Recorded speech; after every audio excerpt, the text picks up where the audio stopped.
Hi friends, welcome back. This is your அரோல். சரி, வாங்க நம்ம வீடியோக்குள்ள போவோம். நம்ம இப்போ மல்லி சைடில் என்ன சுவாரஸ்யமாக காரசாரமாக பார்க்க போகிறோம் அப்படின்னு பார்த்தீங்கன்னா, நம்ம வெண்பா குட்டியே நம்ம ராஜேஸ்வரி போட்டு பின்னுறாங்க, அடி பின்னுறாங்க. என்ன நடந்துச்சு, ஏது நடந்துச்சு அப்படின்ற விஷயத்தை பற்றி பேசுவோம். சரி, வாங்க வீடியோக்குள்ள போவோம். என்ன நடக்குதுன்னா, ஏற்கனவே உங்களுக்கு தெரிஞ்சது தான். வெண்பா குட்டியை வந்து மல்லி ஸ்கூலுக்கு கூப்பிட்டு போகக்கூடாது அப்படின்னு சொல்லிட்டு நம்ம ரஞ்சிதாவை கூப்பிட்டு போக சொல்லுவாங்க. அதுக்கப்புறம் அங்கே வந்து ரஞ்சிதாவை மீட் பண்ண வெண்பா குட்டியோட கிளாஸ் மிஸ் என்ன சொல்லுவாங்கன்னா, வெண்பா முன்ன மாதிரி இல்லை, படிக்கிறது இல்லை, வீட்டில் ஏதாவது பிரச்சனையா, என்னாச்சுன்னு தெரியல, ப்ராக்ரஸ் கார்டு கூட கொடுத்து அனுப்பிச்சிருந்தேன், எல்லாம் காட்டினாங்களான்னு கேட்க, நான் 33 ரேங்க் எடுத்திருக்காங்க, இது சரியில்லை, 33 ரேங்க் எடுத்து எப்படி படிப்பாங்க, என்ன ஏதுன்னு கேட்க, இதெல்லாம் கேட்டு ரஞ்சிதா காண்டாகி நேராக வீட்டுக்கு வராங்க. வீட்டுக்கு வந்ததுக்கு அப்புறம் தாங்க இந்த பிரச்சனைலாம் ஸ்டார்ட் ஆகுது.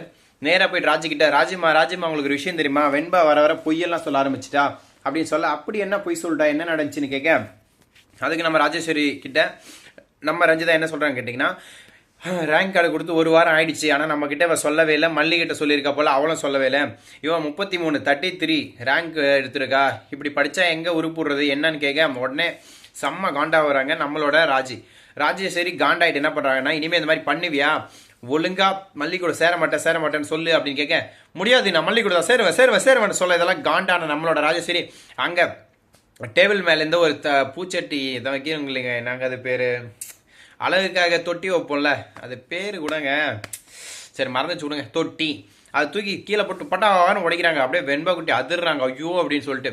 அதுக்கப்புறம் வெண்பா குட்டி அடிக்கு வேற போயிட்டாங்க. ஏங்க இதெல்லாம் பார்த்தோன்னே எனக்கே பயம் ஆயிடுச்சுங்க, வெண்பா பொலம் தள்ளிடுவாங்க. அதுக்கப்புறம் வெண்பா குட்டி ஓடி போய் மல்லியம்மான்னு கட்டி பிடிச்சிக்கிறாங்க. அதுக்கப்புறம் மல்லி கூப்பிட்டு போயிடுறா. உள்ளே போயிட்டு மல்லி கேட்குறாங்க, நீ ஏன் என்னால் தான் படிக்கலையா, என்ன நினச்சிட்டு இருக்க, ஏன் ஒழுங்காக படிக்கலன்னு கேட்க, நான் ஸ்கூலுக்கு போயிட்டு அங்கே படிக்கலான்னு தான் நினைக்கிறேம்மா, ஏன்னா அங்கே போனாலும் இங்கே இருக்கிற பிரச்சனை தான் எனக்கு ஞாபகம் வருது, அவங்க 2 பேரும் வீட்டை விட்டு போனாலே நான் நல்லா படிப்பேன், அவங்களால தான் எனக்கு இவ்வளோ பிரச்சனை, இவ்வளோ டிப்ரெஷன், இந்த வயசில் எனக்கு இவ்வளோ தலைவலி டென்ஷன் இதெல்லாம் தேவையா அப்படின்னு சொல்ல, நீ ஒழுங்காக படிக்கிறதுக்கு இது ஒரு சாக்கா அப்படின்னு சொல்லிட்டு நம்ம மல்லி கேட்குறாங்க. இதை கேட்ட உடனே நம்மளோட வெண்பா குட்டியே சிரிச்சுக்கிட்டே இல்லைம்மான்னு சொல்லிடுறாங்க. இப்படி ஒரு பக்கம் போயிட்டுருக்க. இதுக்கப்புறம் என்னென்ன நடக்க போகுது, ஏது நடக்க போகுதுன்னு பார்த்தீங்கன்னா, அடுத்து தாலி பிரிச்சு கோக்கிற ஃபங்க்ஷன் தாங்க. அந்த ஃபங்க்ஷனுக்கு நம்மளோட பெரியம்மா வந்து விஜய் கிட்ட பர்மிஷன் கேட்க, முடியவே முடியாது, நீங்கள் வேணா பண்ணிக்கங்க, ஆனால் என்னெல்லாம் இதுக்கு கூப்பிடாதீங்க, நீங்களே தனியாக பிரித்து நீங்களே கோத்துக்குங்க, அவளை கல்யாணம் பண்ணதே நான் ஒரு கெட்ட கனவா, கேவலமான விஷயமா நினைக்கிறேன், இதில் இது ஒன்று தான் கேடு அப்போ அப்படின்னு கத்திட்டு போயிடுறாருங்க. இதெல்லாம் பார்க்கும்போது அப்படியே எனக்கு டிப்ரெஷன் டென்ஷன் எல்லாம் மண்டைக்கு ஏறுதுங்க. பட் என்ன பண்ணுறது, மல்லிக்கு தாலி பிரித்து கோக்கிற ஃபங்க்ஷன் நல்லபடி நடக்கணும், அந்த ஒரு காரணத்தினால தான் நான் அமைதியாக இருக்கேன். இல்லைனா சிங்கம் களத்தில் இறங்கிச்சிரா அப்படின்னு சொல்லிட்டு எதனா பண்ணிடுவேன். பட் என்னங்க பண்ணுறது, எதுவும் பண்ண முடியாது. ஏன்னா எப்பொருள் யார் யார் காண்பது அரிது, மெய்ப்பொருள் காண்பது அரிது இப்படின்னு சொல்லி திருவள்ளுவர் சொல்லியிருக்காரு.